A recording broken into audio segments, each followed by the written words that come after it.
Hi, I am Madison. The fact that I was born to parents who were already in their 40s makes me seem like an afterthought. For them, having a daughter of 10 years old was plenty. My mom constantly told me, "We didn't plan for you." Not intentionally, but matter-of-factly, as if describing the weather.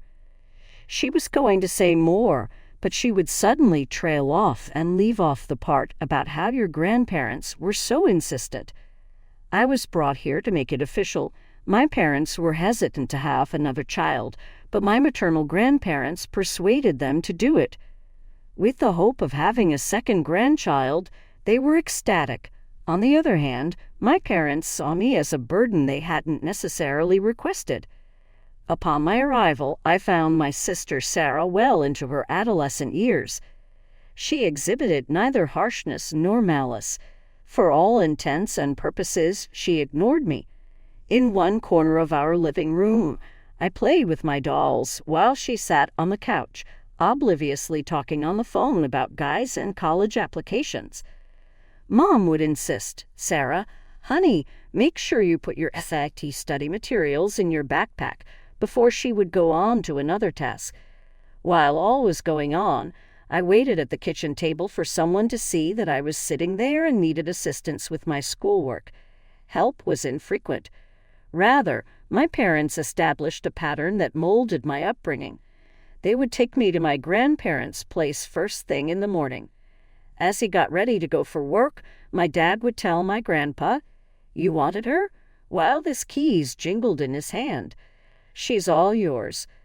I felt truly at home in my grandparents' house.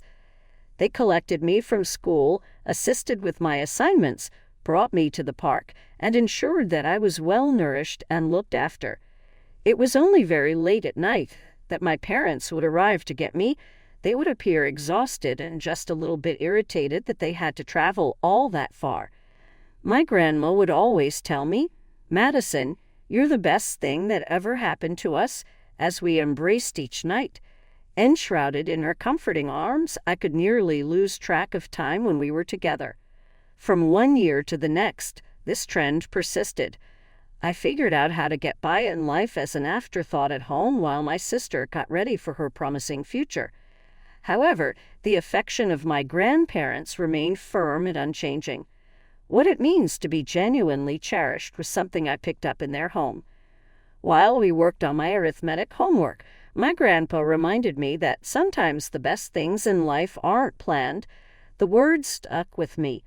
When he winked at me, I felt a temporary relief from the burden of being unwelcome. It seemed like things might finally settle down at home when Sarah departed for college. Perhaps my parents would recognize the daughter who stayed behind, me. There is no way I was more incorrect. A voice called Madison rang out to me as I set down my school bag on the floor after recess. "Housekeeping is in order. Make a beeline for the restrooms." A plethora of new duties, including those that had previously been Sarah's, fell on my shoulders. I became very familiar with the washing machine and its peculiarities because it was always by my side. And your neighbor, whenever I was hesitant, my dad would remind me that I needed to make a contribution. Your sister always did her part. When I was 14 years old, I moved up from housekeeping to the kitchen. It was sudden. My mom made the simple announcement, "You're old enough now," one morning. Upon our return from work, we anticipate that supper will be prepared. On the very first evening, I cooked spaghetti. It was still palatable but a little overdone. Until my dad lifted his eyes from his plate, my parents dined in quiet. He stated, "Tomorrow, try something with chicken," but his tone made it obvious that he wasn't making a suggestion. College dreams were my only escape. After I finished washing the dishes each night, I would go back to my room and spend time on academic websites. Away from the monotony of daily tasks and the icy stillness of college, I envisioned myself strolling across campus. Sarah returned home with news that altered my life forever when I was 16 years old. With a tall, well-dressed man trailing behind her, she burst through the front door on a Sunday afternoon. "Mom, Dad," she said in a shrill voice, introducing James. "Yes, we are engaged. Someone must have recently won the lotto, because this is so unexpected." My folks were so shocked that they sprung out of their seats. A flood of happiness washed over my mom. The phone to contact family was already in my father's hand. "We'll cover everything," my mom exclaimed while embracing Sarah. "Our first daughter's wedding has to be perfect." Our home was engulfed with wedding preparations for months. Flowers, locations, and guest lists were the topics of every discussion. Things from designer clothes to premium vendors to top-tier things seemed to be funded effortlessly. Despite their attendance, my grandparents appeared uneasy about the wedding's excess. An ice sculpture that was likely more expensive than a semester of college tuition attracted my grandma's disapproval. I sat down to supper 2 years later with 3 acceptance letters from different colleges laid out in front of me. I had finally gotten into all my dream schools after years of pretending to be Cinderella and getting straight A's. As I broke the wonderful news to my parents, my heart was racing. "That's nice," my mom said, her gaze fixed on her dish. "However, we are unable to cover its expense. Your sister's wedding drained our savings and even forced us to take out a loan. Nothing remains for university. You paid for Sarah's college." My voice stutters. "That was unique," my mom said at that moment. "We saw a potential in her." Everyone at the table sat in utter quiet. My dad always told me to acquire a job, put some money aside, borrow money for your education. That's the behavior expected of mature people. As I got up from the table, tears started to form in my eyes. I dialed my grandma's number for the very first time. Tears were running down my face as I walked through their familiar front door within minutes. My grandma pulled me into an embrace and whispered, "Oh, sweetheart." My grandfather's countenance hardened as I recounted every detail, although an unreadable sparkle remained in his eyes. He whispered, "Madison," as he took hold of my hand, "we've been expecting something like this." "What do you mean?" "We've been putting money aside for your schooling from the moment you came into this world," my grandpa told me. Bank statements fell out of a drawer he had opened. "You are free to select any one of the 3 universities. Don't worry, we've got this." I returned home that night and began to gather my belongings. Upon learning that I would be residing with my grandparents, my parents hardly batted an eye. "Whatever you think is best," my mother responded, her gaze fixed on the television. Did she just let out a sigh of relief? Everything that followed was a whirlwind of college preparations. Financial analysis was my chosen field of study. Observing my parents' poor financial management had inspired me to handle things properly. The first day of class was like entering a whole new universe. Real potential was seen in me for the first time by someone other than my grandparents. During the height of my second year of university, my grandma phoned to share some intriguing news regarding Sarah. She mentioned that your sister's having trouble on one of our weekly conversations. James is jobless and her marketing career isn't taking off like she had imagined. They're constantly asking your parents for money. When she informed me that they were receiving it, I wasn't surprised. Last month, your mom took money out of her retirement to pay rent, my grandma said with a sigh. They just can't say no to her. Things worsened a year later. No amount of assistance from our parents could help Sarah and James pay the rent. They returned to my former bedroom, the one I had painstakingly maintained immaculate for many years. I couldn't help but notice the irony. At the same time, I was flourishing.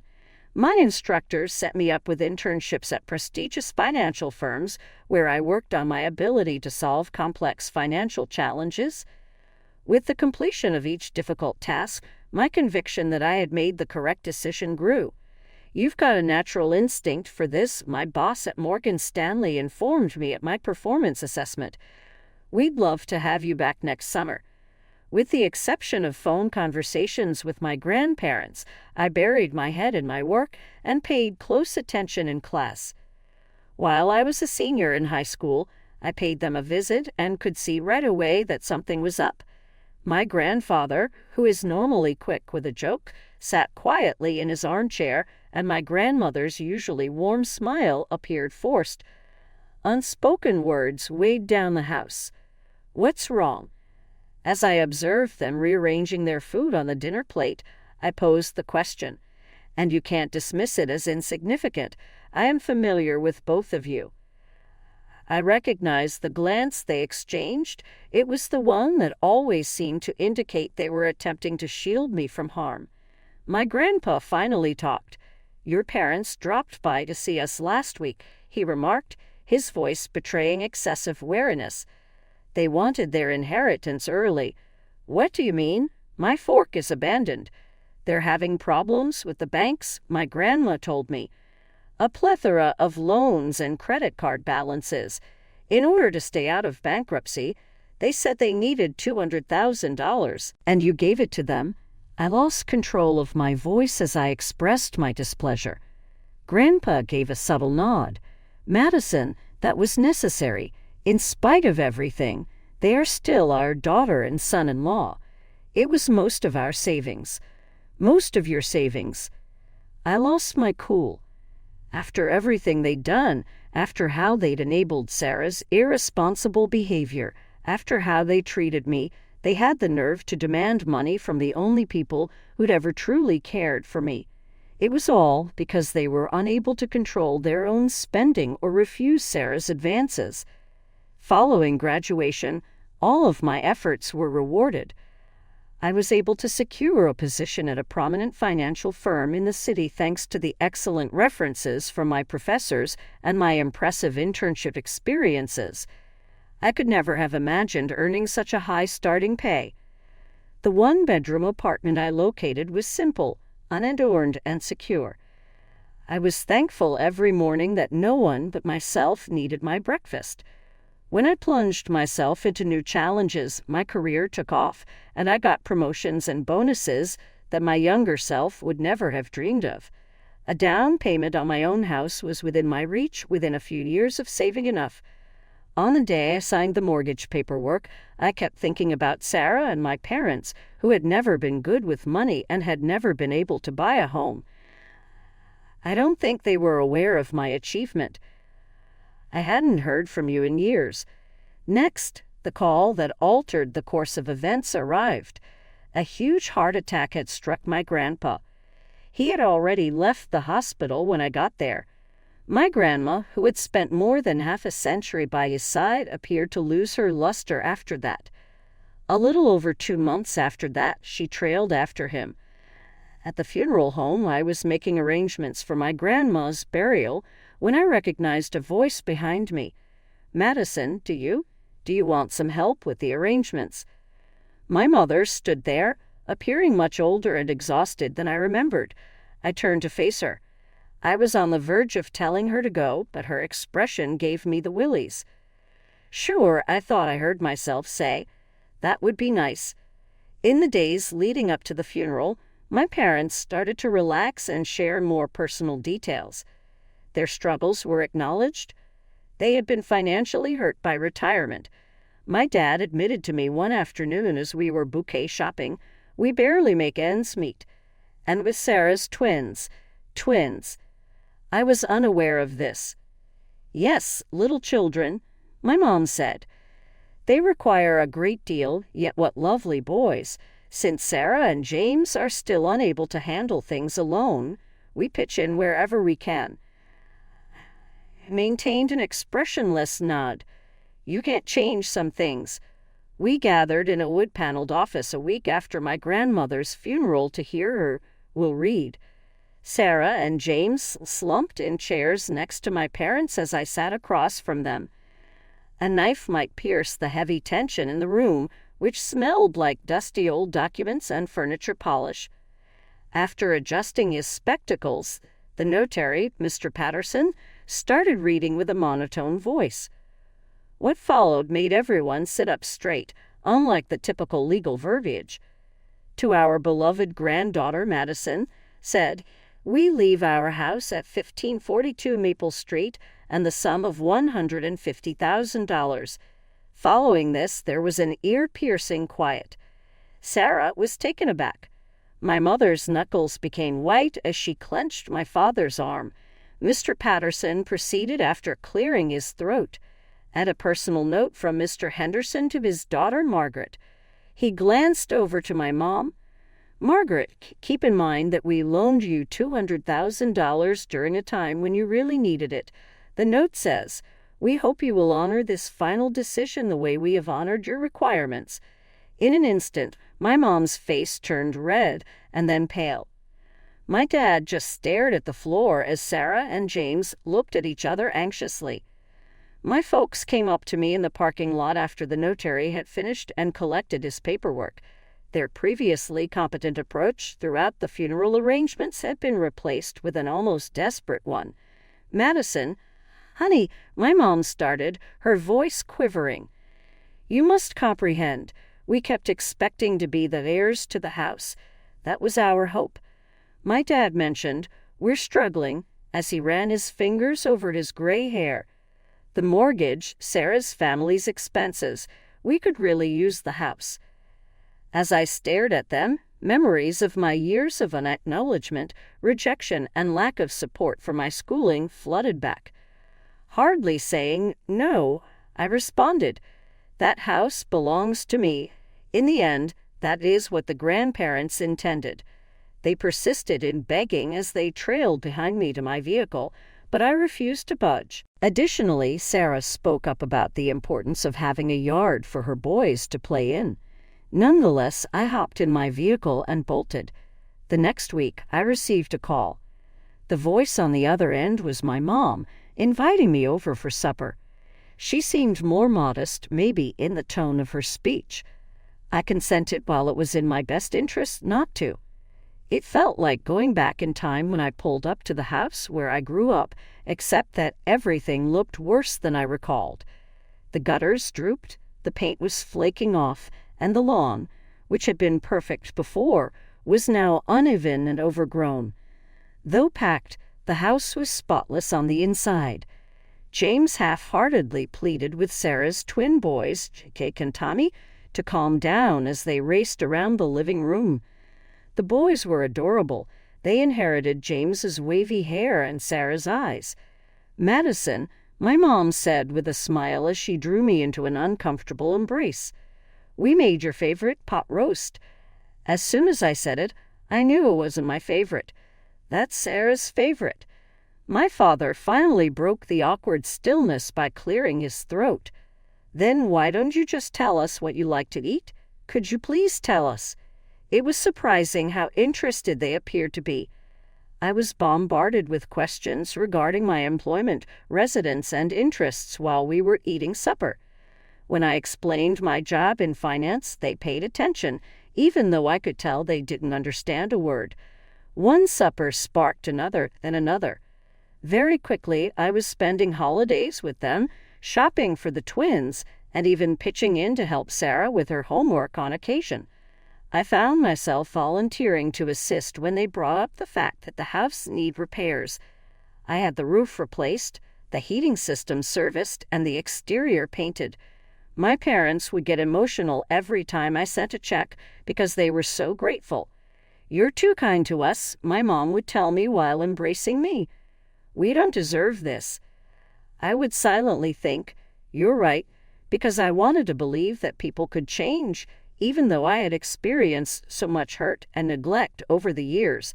Years went by, and I kept climbing the corporate ladder.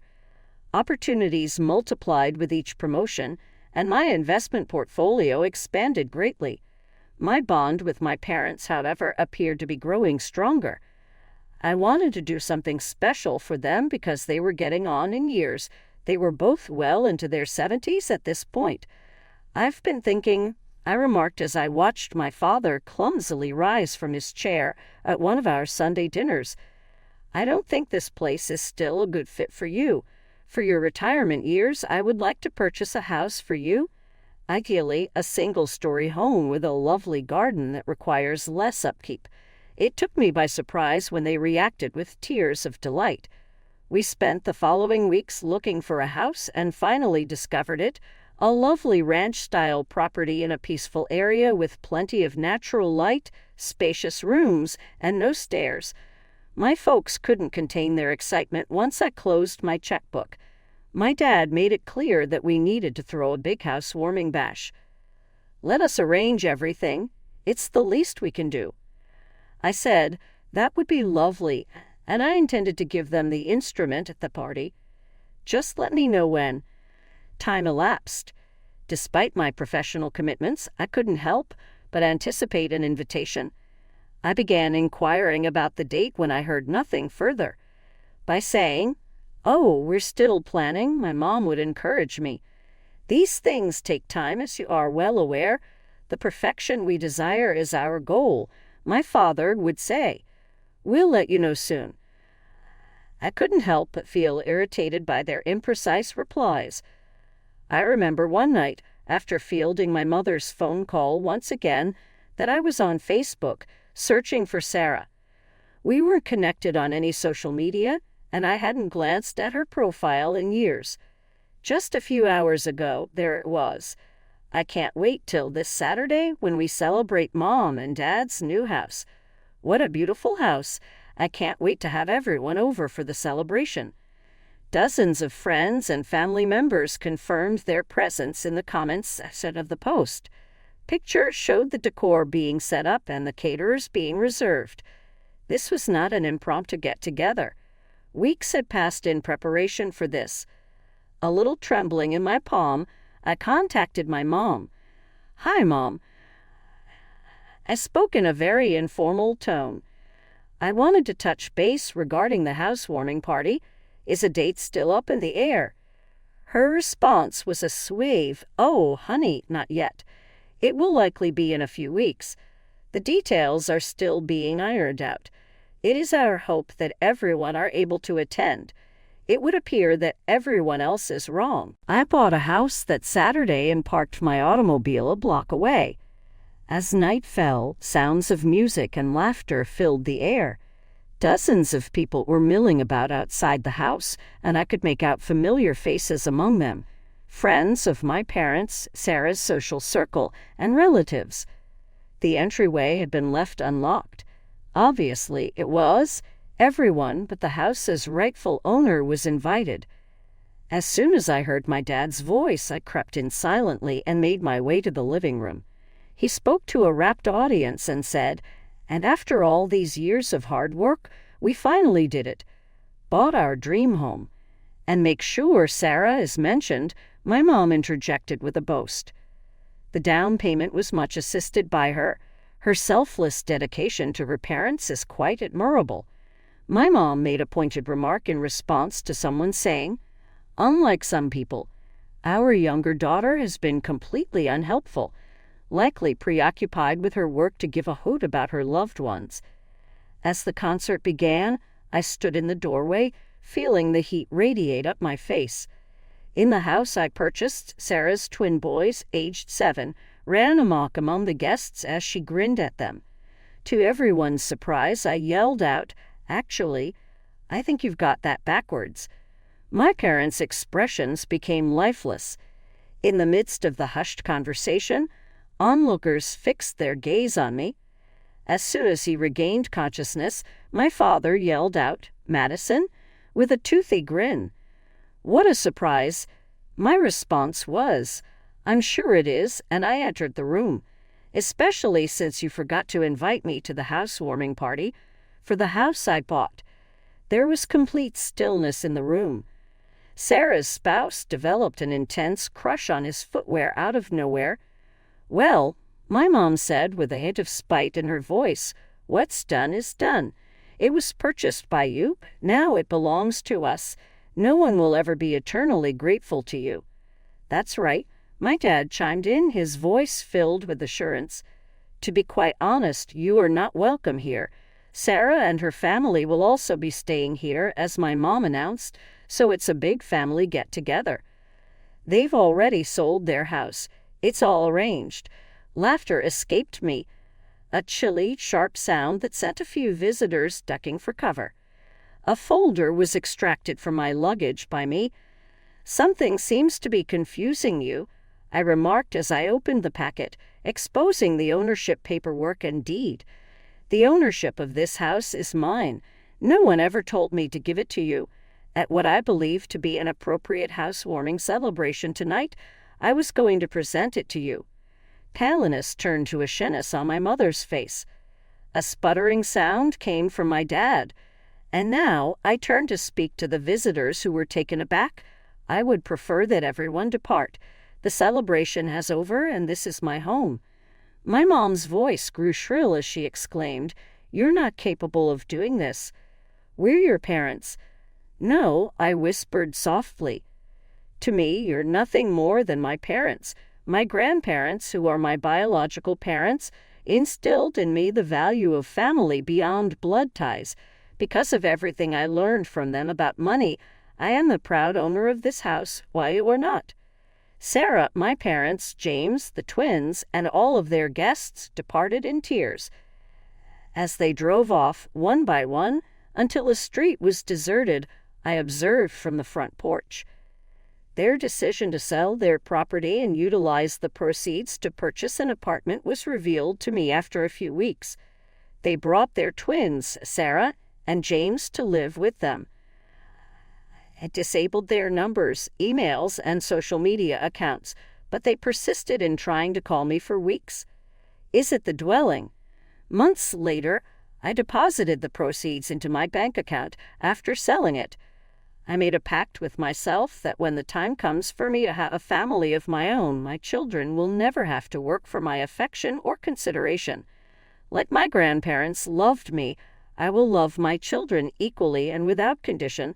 Unlike my parents,